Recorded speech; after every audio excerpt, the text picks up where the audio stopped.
What the hell is up, everybody? We are talking about college football week 4, where we did have 3 significant games we have to talk about, where we are starting to see the rivalry games and traditions unfolding. And as we head into the month of October, where we should see some stellar matchups, I think we got a nice preview of what is to come. Alex Ranelio is with me for this one. What is up, Alex?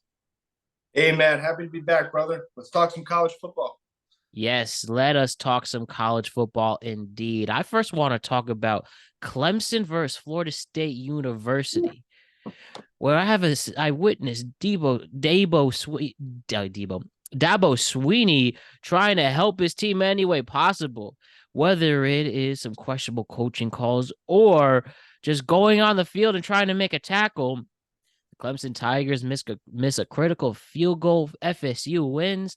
And I think it's fair to say maybe Clemson's playoff chances are done. Do you agree? Yeah, I totally agree. I'm not completely sure that the ACC is back up to where they were in recent years past. I think that the competition is still, marginal in that regard. I think that Clemson is kind of in a similar situation as Alabama, whereas they're not the cream of the crop in their own conference, and they need to kind of get back to that level.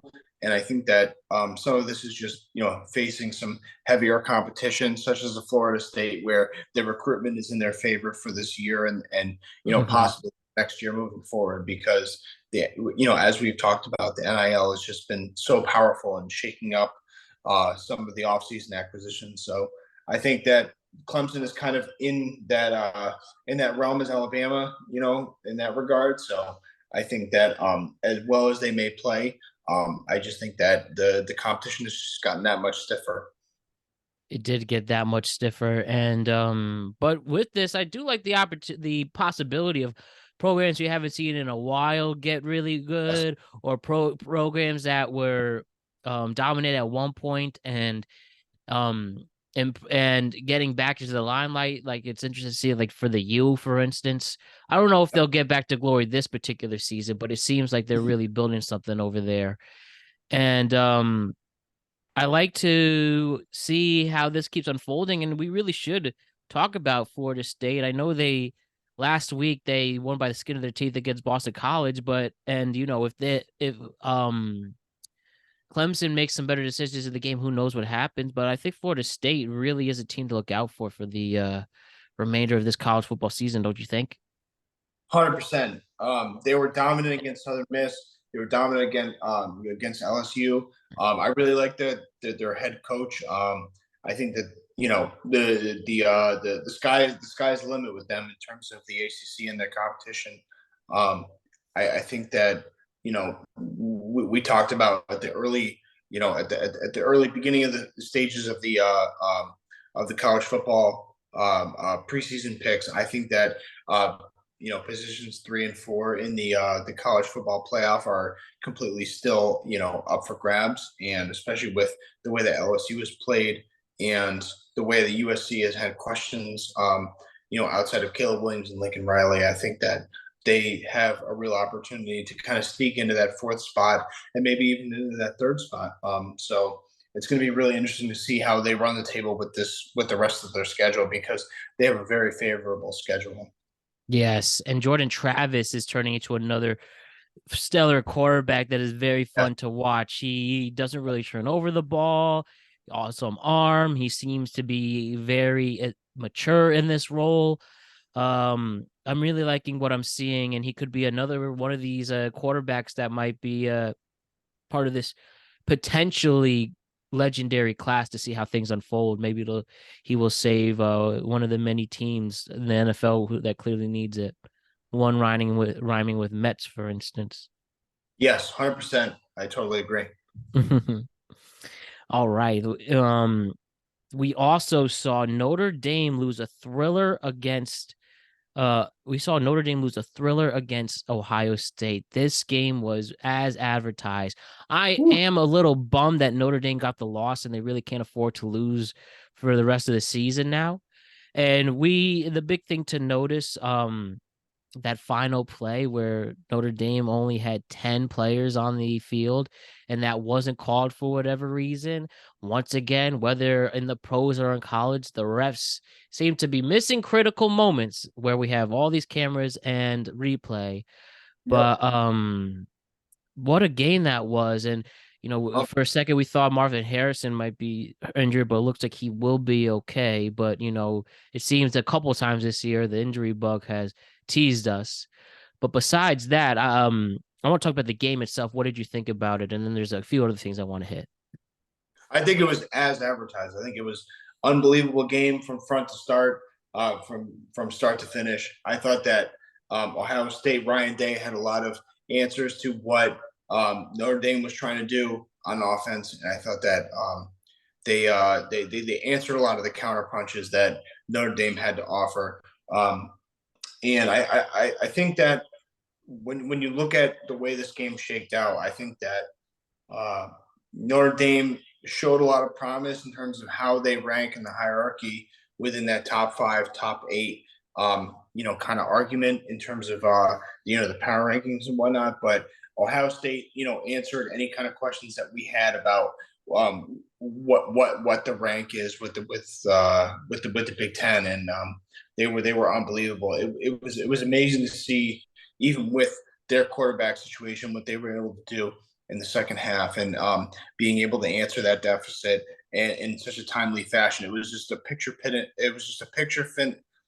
perfect finish in South Bend, and I thought it was as advertised. I think it was, there were questionable calls towards the end of that game, but we knew that there was going to be something of the sort, going into it. We knew that it was going to be highly contested. So I thought that this was a really just an amazing test for Ohio State, and it was too bad because for Notre Dame it was a blown opportunity to bring a huge quality win home to Yeah, it was South. Yeah, that very, was very that was. bad. And that's why I'm just like, I really want this team to really make the college football playoff. I Mhm. just want something different too. We usually have been getting the same schools in this playoff over the past few years. You can expect Ohio State to be there. You could expect Bama to be there. Clemson was there for many years. I just want something new, especially this would be Notre Dame's first college football playoff, and obviously it's as prestigious as it gets when it comes to college football. So this could be this is no doubt a critical loss, and at least this shows they are closing the gap on these major programs, and you could at least say that. Yes, 100%. Yeah, no, that was my biggest takeaway from Notre Dame's perspective. For Ohio State's perspective, conversely, I thought that it kind of solidified any questions that we may have had about them being on the outside looking in. I know for me, for the preseason picks, I had them basically as the 5 or 6 seed, depending on where Bama fell. But LSU, there's still questions about their defense. And right now, I mean, Florida State looks like they're circumventing USC in that hierarchy as well. So Mhm. obviously, it's cross competition in terms of the conferences, but I think that Ohio State is answering a lot of questions that people had. So we saw on Friday, Lou Holtz was talking about the return of Notre Dame, and for some reason, and Lou Holtz, what's he, 86 years old? The obviously the legendary coach from Notre Dame. Let me just confirm this, and I'll go somewhere, and I'm sure you know where I'm going with this. Right. Yes, 86 years old. So he's an elderly man, and be happy that he has his wit to go on camera like that. And for some reason, Ohio State's head coach Ryan Day was really offended by this. I mean, sure, come up with any ways to get bulletin board material, but I think he kind of took it a little too far. Maybe if Lou Holtz was a 45-year-old guy, I get it, but like, come on, this man, just be happy he's there, right? Right. Yeah. Be happy that he's upright. I mean, look, we our our president, our commander in chief is completely brain dead, and this guy at least this guy could put a coherent sentence together. So kudos to him. I mean, look, this is just good banter with college football. We saw this in years past with Notre Dame and USC, and um, I just think that it's part of the game. It's part of the love. So if they're gonna chop back and forth, then so be it. I'm all here for it. Hear that, hear that. So talking about people who made some noise, talk about coaches who made quite the locker room speeches. Oregon humbles the University of Colorado. At home, they destroy them by a score of 42-6. And nothing was going right for Colorado. They had a hard time on offense. I think they what was it, like 23 points in the first half alone. They Yep. can't stop the run whatsoever. Bo Nix was doing his thing. And yeah, I do respect Dion's gracious and very good sportsmanship for a guy who talks to talk. He at least is not delusional in saying it was bad. He admits, yeah, this didn't work.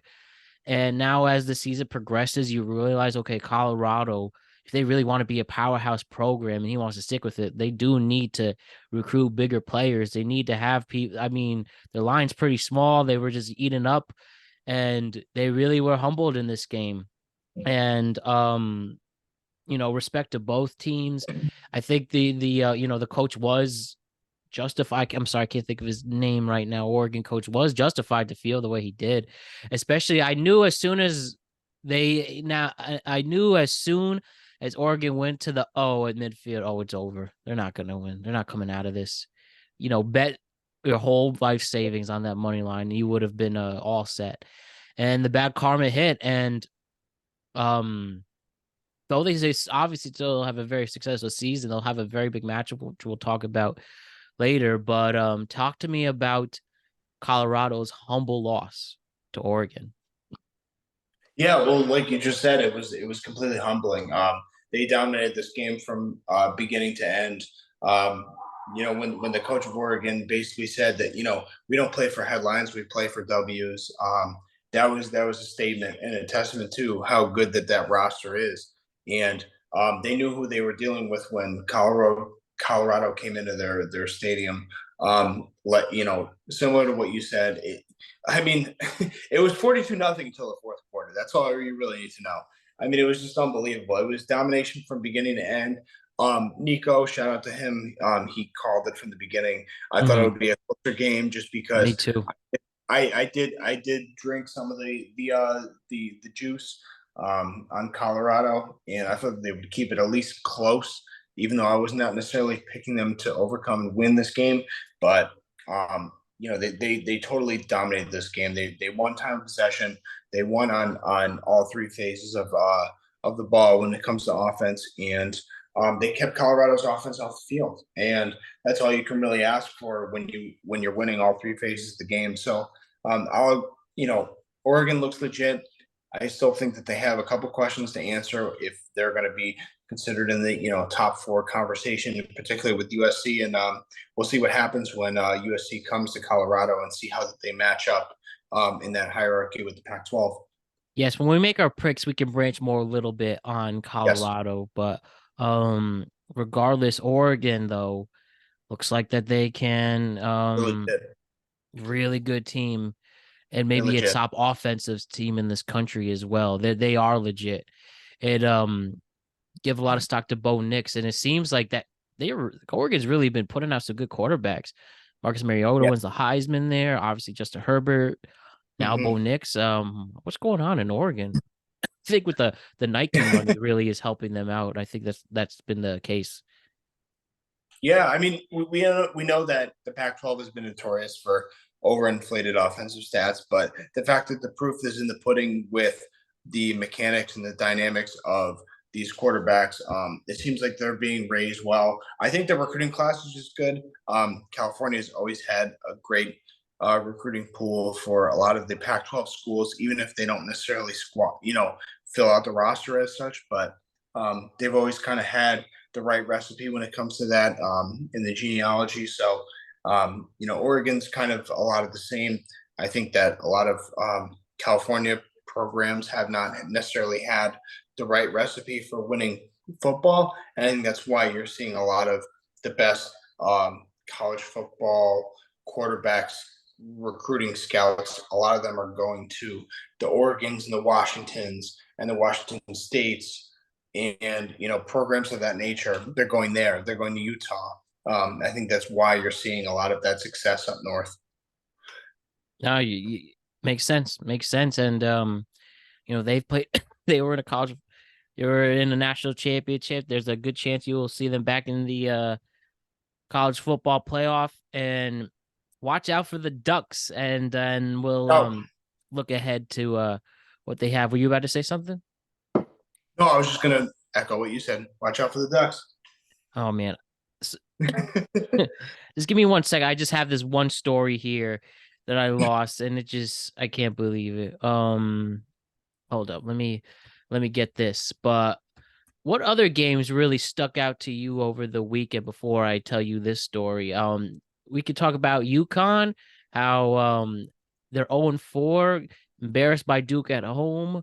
The sky's falling out in stores for football, at least it seems. No, I wanted to give love to Oklahoma. I thought that they had a pretty convincing win on the road. I thought Cincinnati would have kept it close. I Mhm. can't remember what the original spread was on that game, but I thought that they held their own in a very tough environment. They shut down Cincinnati's offense, and I wanted to just kind of give love and give credit to that team as well.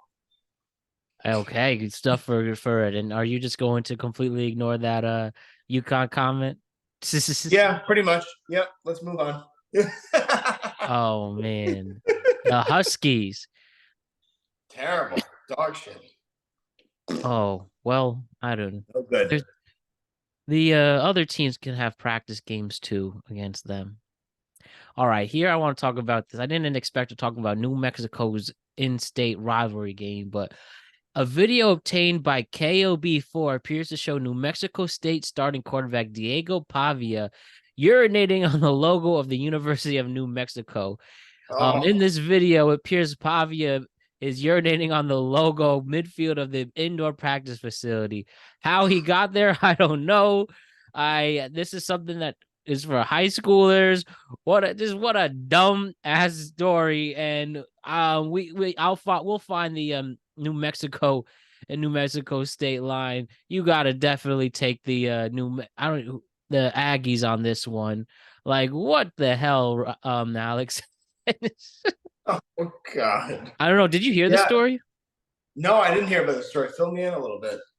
Yeah. So, yeah, that's really it. I guess there are games this weekend, and they caught this guy just pissing on the indoor practice facility. And Dolo, when you hear that, you have to bleep that out. That's a bad word, apparently.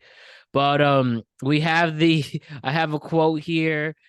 All right, I have the quote here from the Aggies offensive coordinator, and he says, he was this, and he was in the absence of Jerry Kill, who is the head coach. And again, I haven't been up on Aggies football in a long time, but his name's actually Kill. You actually like, yo, let's go to the Kill's house. Anyways, he says here, we're disappointed in what happened. That's one of those things where we'll deal with him internally and move on, Beck said. You have high expectations for all your players, he continues. We're disappointed in his actions, disappointed in what happened, but it'll be handled internally. And it's just like Pavia so far this year in his second season at New Mexico State, he's thrown for 10 touchdowns and 4 interceptions across 5 games. And yeah, like, wow, pissing on the indoor facility as, I mean, you're in college, but you are an adult at this point. And this is just straight up silly. Yeah, it is silly. I mean, look, I've been hammered going to the bars over the years, and I can understand pissing on a logo if you need a push that needs to be hydrated. But no, if you're the face of a program, especially D1 football, you gotta be better than that. We joke here, we make fun, but the reality is that you need to set a standard, and if this coach, wants to, this coach needs to, lay down the law and make sure that he's accounted for, and severely punished for, pulling antics like that, especially if, he has the winning culture in New Mexico State, and they are vibing for, a particular rank with college football. So I think that it's the right thing to do and the right course of action. And it's just it's time to move on. No reason to dwell on some silly antics like this. Obviously, it's goofy, but it's just it is what it is. It is what it is indeed. Yes. Okay, moving on. So we're going to do something very rare. Don't do this often, but it is worth bringing up. So we are going to quickly switch to the NBA, and a major blockbuster trade took place. Yes. Again, a major blockbuster trade took place on Wednesday. So reported by Adrian Wojnarowski, so you know it's for real. Yep. Damian Lillard has been traded to the Milwaukee Bucks. Now, the trade is as follows. Lillard goes to Milwaukee as part of a 3-team deal with Drew Holiday, DeAndre Ayton, Tamari Camara, and a 2029 unprotected Milwaukee first-round pick, and a unprotected Milwaukee swap rights in 28 and 30 to the Blazers. All those guys going to Portland. Phoenix lands Yusef Nurkic, Grayson Allen, Nasir Little, and Keon Johnson. And Portland is expected to trade Drew Holiday. So hearing the trade right away, tell me your initial thoughts. Well, I just think it's a game changer for the Eastern Conference at the top of the margins. I think this was the linchpin with Milwaukee, getting back to their championship ways. I think Middleton was kind of a deficiency after the championship. In most recent years past, with them getting back to that glory. I thought that he had a lot of questions around him and his health. But Dame, is able to command an offense. I've always been the biggest Dame fan, and I think that this is going to put them over the top and solidify them as probably most likely the number one seed. I think there's kind of been a vacuum since they won a championship with the Eastern Conference. We talk about Boston and we talk about Miami, and even with Philly, the reality is that they're just not quite there. They don't have the realness, the toughness to get back to representing the Eastern Conference in the championship series. So I think that Milwaukee is the real deal. It was a matter of time that they were going to get back to this, and I think obviously the team that acquires the best player in the trade always wins the trade. But I do think that Portland actually has something to speak for in terms of how they were able to maneuver this trade as well. I mean, it's never ideal. It's never just and fair, but they were able to get something for Dame because we knew that this was a long time coming that he was going to want out of Portland. What about all these insiders? And this is particularly NBA insiders, Alex. They really know how to, what's the word I'm looking for? Gaslight us to get Of course. people into it. We've heard for months Dame is going to Miami. They're going to get Tyler Hero, all these picks and everything. Then it was reported this week that, Dame is actually going to Toronto. No, Boston is actually in the mix. And all of a sudden, what actually happens is that Dame is going to Milwaukee. And thinking back, and it would make sense. I'm sure there's plenty of people who thought he'd probably actually wind up in Milwaukee. I'm sure there's somebody out there who said that. But what do you think about all NBA insiders with just completely getting this wrong? It just seems like a rite of passage. I'm an NBA insider. I'm going to just make stuff up, it seems, or I'm just going to totally fabricate and miss Yeah. it. Yeah. Well, it's more nonsense from the corporate press. I think that, I think everybody sizes up Dame as being bigger than he wants even himself to be. He's made it, clear on the record that he's not necessarily looking for the biggest market to, extend his brand and be that, popular voice and image that people want him to be. He wants to be a winner. Mm-hmm. And I think this trade and this acquisition is more along the lines of what he was looking for from the beginning, even if it may not be in Portland. Right. But He wants again, that ring. yeah, he wants that ring. And I think him and Giannis are more kindred spirits than not. I think they're more like in the same likeness than the rest of the league. I think that they are not necessarily like big brands per se, but they're looking for continued, winning ways. And again, nothing in this league is long term. Everything is short term. So I think even if this does work out for both of them in their favor in Milwaukee, I think that there's a good likelihood and chance that Dame still continues to move on in this league in another city as well. Right. Absolutely right. Now you can call out Dame for being a hypocrite because when Kevin Durant went to No, the Golden State Warriors, he said, mess that. I would rather retire before I join a super team. And he literally did just that. legit, yeah, yeah. I mean, he's not wrong. He's not without blame, but Hey, um, people could you know, change their mind. It of is true. course, So of I'm course, just saying he did say that. So he's going to have to back that up one way or the other. sure. And Um, just two more things. One, people have thought about before this that Giannis might request a trade. He might be disgruntled. He has 3 years left and then a player option in 25 and 26.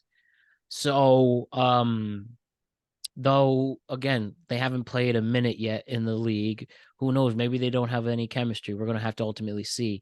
But you assume from this that at least there's a better chance that Giannis will stay long term. Oh yeah, 100%. Yeah, I don't see how he could leave at all. Period. With his past statements and his resume and his his standard and what he wants from the organization, there's absolutely no reason, no justification why he would leave in the short term. I get it. I get it. And last thing here before we look into week 5 for college. Yep. Drew Holiday does get traded. Do you think Milwaukee State takes a do you think Milwaukee takes a step back defensively without Drew Holiday there, who arguably was their best defender? Briefly, because I think that Grayson Allen is also a big loss as well. Mm-hmm. I think that when you look at, I mean, they still have Pat Connaughton, from what I understand, Yep. and they still have a lot of length on the front end of that defense. I think that they can still compete and hang with the other teams in the Eastern Conference, but yeah, they're going to have deficiencies in the backcourt and in the front court. So yeah, you should expect them to have a more porous defense in the first and second round of the Eastern Conference playoffs. And, just hope that Damian Lillard is that extraordinary, which I believe he is, to overcome that and kind of, equate to a one-way winning, equation when it comes to shooting your way out of these series. So I think they're going to do that. Makes a ton of sense. Yeah. All right, let's look ahead to week 5 in the college football season. Just Yes. about halfway there. Next week we'll officially make the halfway point, and let's get to it. So actually the first game will be on Friday night to discuss. And I think it's worthy. We have two ranked opponents in Utah versus Oregon State. Number 10 Utah versus number 19 Oregon State. Oregon State's actually opening as the favorite here at -3. Um, I feel like Utah's an underrated team in this league and another Pac-12 team that has been dominating, but a lot of people are really feeling good about the Beavers in this. And especially they have a really good quarterback play and I think it's really interesting. Now I'm going to actually take the UTEPs and give them the upset on this, but what do you think about this? Yeah, I'm kind of along the same lines as you are. I think when you look at the way that Washington State was able to creep out of that win, the week prior, I can understand why there's no rate of change with Oregon State in the hierarchy and the rankings. But at the same time, I'm a firm believer in Utah. I think that they have a way of winning, and it's true to their character, and I think that they can hold and bring down Oregon State to their level in terms of how they want to play their game. So I firmly believe that Utah will prevail in a low scoring game in this upcoming week on a Friday night.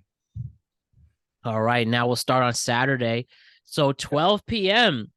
This will actually be quite an interesting matchup to watch for various reasons. Maybe not necessarily on a competitive standpoint, but because, it's Coach Prime again. We have the number 8 ranked UFC. Yes. UFC is going up against Colorado. Colorado is not ranked anymore. They're going at Colorado. The spread is -21.5. Do you expect an upset at any chance, or do you at least see the spread getting closed from Colorado? No, I agree with the latter half of that proposition. I think that USC. A 21's a lot for any team, particularly when you're talking about Pac-12 on Pac-12 competition. I think that USC will prevail, but I think it's going to be a lot tighter of a game because I think Prime got exposed last week Hmm. with Oregon in that game, and I think that he's going to be looking for more of a retributional game, and he's going to be looking for a little bit of recuperation in terms of his image and how this team prepares and how they compete. So I expect a tight game, but I think USC will prevail, and I think that Colorado will be a two-loss team at that point. Interesting stuff there. Still no Travis Hunter too, even though he said he wanted to play, Still but not. Yeah, yeah, yeah. that is That's a big. still a major loss for them, It's especially more big. defensively, I think. Yep. So we also have Florida, 22nd ranked Florida going against Kentucky. Kentucky's undefeated so far. Florida has been winning some crucial ranked games. Mm-hmm. The University of Kentucky is only a 1 point favorite, so we'll pick them pretty much. After we saw Florida with that receiver having the catch of the year, I feel like some momentum's coming on there, and people are really feeling good about what they are doing. So give me Yeah. the Gators on this one and the one Oh, point. I'm taking Kentucky, baby. Um, they're an undefeated team. They're coming in this game hot. They've had a dominant performance over both Vanderbilt and Akron. I expect them to keep to winning ways. I think that this is a highly anticipated game within the purview of these two programs, and I think that Florida's taking. I think they're taking a premature victory lap with the way that last week's game ended. I think there was a little too close for comfort with Tennessee, and I think they're gonna be on their heels when they play Kentucky. We know that some of these ACC programs, even though Kentucky's SEC, I think that some of these programs out of conference and some of the latter half of the SEC kind of sneaks up on some of the top dogs, and they got to be careful with some of these in conference games. So I think that Kentucky will win a really close game. All right, good stuff. So Georgia's playing their first. Well, it's not that difficult of a matchup, but they're at least playing somebody this week. Very easy early schedule. They're playing Auburn. The spread is minus 14.5. I still think Georgia handles that pretty easily. Oh yeah, 100%. Georgia will win a tight, close. I mean, not a tight, close game, but they'll win a low-scoring game. Auburn's not a bad program, but Georgia's just that good, and I expect. What's the spread at currently? Just minus 14.5. Oof. Yeah. I expect it to be somewhere around 10 or 12, but I expected Georgia to prevail. All right, I like it. Yes. So we also have LSU go up against Ole Miss, 13th ranked LSU and 20 ranked Ole Miss. LSU's opening at minus 2.5. What's going to happen here? Um, this is a pick 'em for me. I thought that even with Ole Miss's game last week, I thought that they hung tough.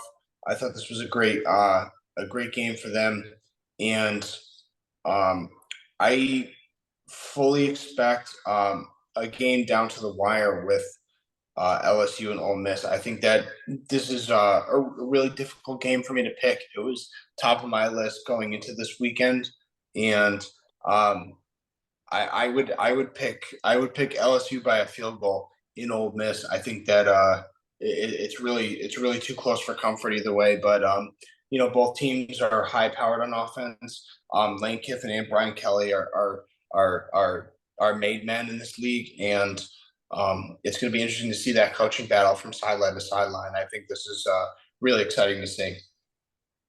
All right. just to just to break your balls, Alex. The Utah State Aggies are going against UConn, the 1-3 Aggies and UConn at home. I don't have a spread for you on this yet. It hasn't opened, but what's gonna happen for the UConn? Are they gonna get their first win of the season? UConn's going to be bent over like this, my friend. Oh no. Ah, woo! No, yeah, UConn. no. The Utah State will run train on them like Adam 22. They're going to be What happened a year ago, Alex? There was so much momentum. I have crazy Russ Miller telling me they're getting a Big 12 invite. Yeah, okay. Um, but I mean, in all seriousness, though, like what's going on? Like it's interesting. There was so much momentum going in, and I what a know. difference a year makes. Yeah. Well, I mean, I don't want to, play devil's advocate, but this is only Jim Moore's second year in his recruiting, process. It takes, an average of any small market program 3 years to get their real recruiting, return on investment in. So I think you'll start seeing better progressions through next year's recruits and the way that they've constructed their roster for next year. I think they overperformed last year in the latter half of the season. That's why you saw them, hang tough with Marshall in that bowl game.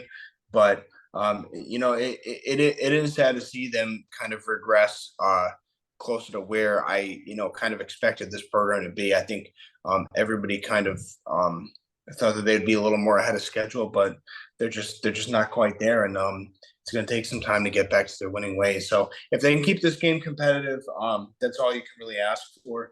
I'm just kind of being a realist here, but Utah State should prevail pretty handily. So Bama is did go up one ranked. They're ranked 12th. They're going against Mississippi State. They're on the Yep. road. Alabama's at 14.5. Do we see them having another struggle victory? With Mississippi State, Yes, by any chance. I expect this to be a tight game. I understand that they had a compelling, comeback, bounce back win with Mississippi, with Ole Miss, but I think that, you know, I think that was Saban, kind of flexing his muscles against Lane Kiffin. I think that he saw what Sark did to him in that Texas game, and he was like, "I'm not going to let that happen again." And I fully expect Alabama to bounce back even on the road with Mississippi State. So I think they'll continue their winning ways, and they'll start getting back in that top 10 range. There again soon.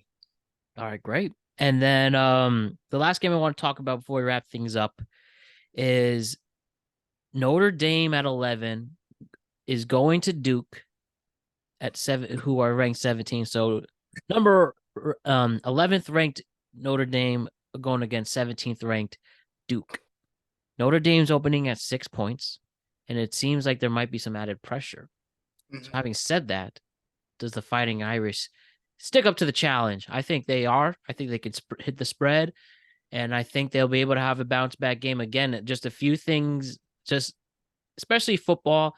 Sometimes the ball just rolls in your favor, and that really could have happened in that Ohio State game. Yes. Not as much of a challenge against the Blue Devils, though they are a very good, sturdy team. But I do think the Notre Dame Fighting Irish will be able to win. I think they will win very handily, even with the good graces of Duke. Really? Yeah, I hope you're right. That 6 feels a little too close for comfort. Yep. Because I feel like Duke is riding high off of their early season progress.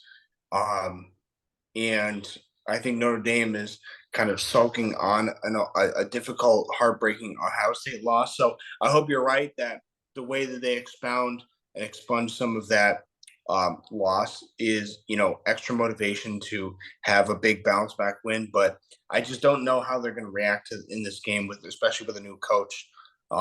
So I'm going to expect that Notre Dame prevails, but they do not cover the spread. I think this is a one possession game, and I think Duke is better than people are giving them credit for.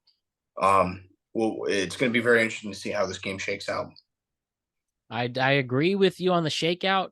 I hope that they are able to definitely hit that spread, and let's keep it going. Fighting Irish, keep it going. So that'll wrap this up today. We'll have the great Nico Nocera back next week for Yes. both college and NFL. So we wish him well, and we're looking forward to seeing how this all unfolds once we hit the halfway point. Thank you very much, Mr. Ranelio, and we'll see you soon. Take care, Matt. Have a great week, everybody.